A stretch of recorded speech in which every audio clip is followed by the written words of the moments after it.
Modern mountain bike drivetrains can cost a chunk. Heck, this Cassette is 600 quid alone. And there's more expensive ones out there. But never fear, we're here to help. And whatever price drivetrain you've got, we've got some tips to make it last longer. Yes, you could argue that things have got a tad out of control on pricing, but how have we ended up here? Well, some of it is because the special magical materials and manufacturing processes that are now used on some of these products. There's other bigger reasons out of the bike industry that we need to look at as well. We've got global supply chain and we've got global commodity pricing. I mean, that's probably a whole video in itself. The other thing is that inflation has really crept up. And that impacts all parts of, well, our parts. It means the design process is going to be more expensive, the materials used, the manufacturing processes, and also the fuel prices to get it from those factories to your door and then onto the trail. There's another factor as well, and that's racing. I'm not blaming racers. It's more that lots of brands now really live by the mantra of race on Sunday, sell on Monday. And that means that you can buy the hyper-specific race product that an elite World Cup winner is using, be that in XC, in downhill or enduro. There's a bigger debate there of whether you actually need the same part, hyper-specific part that XC winner uses. Well, maybe you do. Maybe you really value the lightweight product. And if you do, go wild. But for everyone else, just remember that there's lots of other options out there. I think with all these price rises, it's really important. If you're mid-level or you're entry-level or you're buying the top-tier stuff, it's all getting more expensive. So it's even more important to look after your drivetrain. We're going to offer lots of prevention techniques that are really going to help. But here's the shocking news. Yeah, there's no cure for wear. We can limit the damage and we can slow the speed of that wear, but we can't stop it completely. Well, I mean, we could, but that's just telling you not to ride your bike, and that's no fun at all. There are lots of brands out there that are making, well, not top race kit, but they're making much more dependable and value-orientated products, which do last longer. A great example of this is Shimano's Link Glide. As mentioned, it's not really a race product, but it is designed to last much, much longer. I think Shimano says it's around 3 times longer. So if you value longevity, do your research and search around, because there are products out there that can last. Some parts of your bike are wear items. By design, they're designed to, well, wear out. Especially on your drivetrain, there's quite a few areas where it can happen. And it can happen because they're taking so much load. Have a think about how much your drivetrain transfers your legs into forward propulsion. We've got the leg power coming into our shoes, and we've got shoes into pedals. Pedals onto cranks, crank onto chainring, chainring onto chain, chain onto that fancy expensive cassette, that onto the free hub onto the hub, hub onto spoke, spoke onto rim, then onto the tyre, and then we've got forward propulsion. There's lots of links in this chain. And then, talking about the chain, have a look on a modern one-by drivetrain about all the side loads that we've got. If you're looking from the front end, it has to stretch really far over to get the top cogs, or really far over to get the bottom cogs. All of that is loading the chain. Then we've got the cherry on top, which is where the chain is situated. It's in the firing range of all that mud, crud, and trail detritus. It's not a happy place to be. So you can see why certain items on your bike just have to be wear items. I know we started talking about cassettes and now we've leapt to chains. Why are these important? Because this is the bit that can be a wear item. A chain's made up of inner links, outer links, and those are just side plates. We've got a pin and a roller, and it's this roller that wears. It wears on the inside, on the surface of against the pin, and then on the outside as well. A really good chain lubricant can provide a slide layer where it can just be almost friction-free, sliding between them. But you add grit and grime in there, and even the best lube can become overwhelmed. And then, well, you get kind of grinding, and you get metal on metal. And that's where we get this chain stretch. It's a bit of a misnomer of terms. What we're actually seeing is this roller wearing out, not these side plates elongating. Under maximum watts, maybe those could stretch a tiny bit, but we're looking at how the rollers wear. And it's the change in diameter of this roller inside the chain that causes the issues, because as this wears, well, it's not going to mesh with the cassette or the cogs or the chainring as it should, because the spacing will have changed. So how do we measure this inner spacing of this tiny part? Some tiny calipers? No. Don't worry, there's a tool for that. Actually, there's quite a few different tools, and they work in slightly different ways. Essentially what they're doing is, well, finding how that diameter has changed. And it's quite simply black and white. There's a point of no return where if you don't replace the chain, you're going to start wearing out all the other drivetrain components. So it is quite simple. It's a great way of staying on top of your drivetrain maintenance.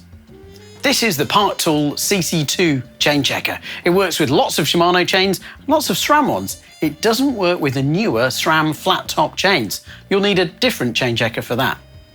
5 to 10 speed chains should be replaced at or just before 0.75% of wear. For 11 to 12 speed chains, replace at just before 0.5% of wear. Single speed chains, replace at or just before 1% of wear. This is the Part Tool CC 4.2 chain checker. This one is approved for use with SRAM's flat top chain. Before we get lubed up, I've got a little favour to ask, and that's if you've not subscribed to the channel, if you could, that'd be great. And if you've not liked this video and you're enjoying it, just give me the thumbs up. Right, back to those drivetrains. Lubricants are a great line in defence, keeping your drivetrain fresher for longer, and they work in a couple of different ways. First, they create a slide layer, allowing that roller and pin to work almost friction-free. The next thing that they can do is create a barrier against this little bearing of the roller and pin being damaged by detritus kicking up from the trail. These two properties will boost how long your chain will last, and that boosts how long your drivetrain will last. And you might be thinking, well, if lubricant is good, I can just use more of it, or there's going to be one product that will fix it all. Well, all of the loads and all the demands on the chain mean that, well, no, more isn't better, and no, one lubricant can't do it all. I'll explain why. We're asking a lot of chain lube. We're asking all these different factors for it to stay on there, and it's got to be quite light and stay on the chain for a long time. And that's why we need condition-specific lubes, because, well, the different conditions apply different pressures to how the chain lube is going to work. In dry conditions, well, it might stay on there quite easily because it's not being washed off. And then conversely, in really harsh wintry conditions where it's damp and wet, it's getting exposure to lots more water. So that's why we've got different condition-specific lubes. And we do need to just touch on wax lubes because there is a bit of a cult around them that they can cover all and do all. PT's actually got a drip-on wax lube for dry conditions, and it is very good. But when conditions get really harsh and really wet, well, those wax lubes can get overwhelmed. Hence why PT's does a really good winter lube that's tougher and stronger and more viscous to stay true in the wet conditions. We should talk about some lubricants having, well, not very nice chemicals that might have magical properties, but unfortunately, they're in the forever chemical bucket that won't ever go away. These are often categorised as PFAS, so you might see PTFE as one of these brand names or names for these materials. And unfortunately, these chemicals are really bad for humans and all life on Earth. None of the PT's products have it in, and for good reason, because it's really not very nice. I'd avoid using it if you can. Whichever lube you've picked, be that a drip-on style wax lube or some of the other wet lubes we've got here, or if you're one of the wax chain cult aficionados, well, none of these options are going to work at their best unless you degrease your drivetrain first. Because, well, that leftover grease and mud and crud is going to not let this do its work. So first task is to degrease your chain and try and clean up your drivetrain. And even if you've got a new chain, you might think that special coating, that slimy sort of coating on those new chains is some kind of super lube. I mean, it is a super lube, it's not really a chain lube. It's just to stop your chain getting rusty or corroding in the packet before it gets to you. So even with a fresh chain, we're going to have to do some degreasing. Even mellower degreasers aren't super nice to your skin, and more hardcore high solvent ones can be really aggressive. So time to glove up.